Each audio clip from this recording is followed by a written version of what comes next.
السلام عليكم دمان كسو دواada channelka caanka ah ee la wada bartay cub iyo cir nagala socdo dhamaan subscribe la saaro waxa weeye een dhamaan umad Soomaaliyeed waxa rabnaa inay xoog ku qabsano mar dhow abwaan waxa kala daay asxaabta ku xiran cub iyo cir dhamaan waxa leenahay asxaabta hambaliyo mar dhow waxa bilaabnaa barnaamijyo waalan kala kacsan ruwaayado jinni ah kuwa degan kuwa haduu alla ku run yahay marka waa la kala kacaa maha wallahi billahi waa la kacaa waxa kala daa kor alaabta jafitaanka dadka ma lagu fogaanayo xir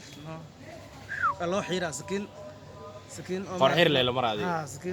sakiin cilis amal tartiib lagu tataabanano sakiin cusub moogta qorta ka jaree waa hore alis way loo dejinaa xagee joogtaa laakiin maanta waxay ka shidan tahay peace house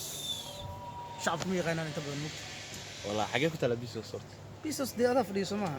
ugu yaraan macnaha dadka oga magaalada xamar ay joogaan waxa u dhaxaysa tarbuunka banaadir lambar 4 iyo soobe nabadey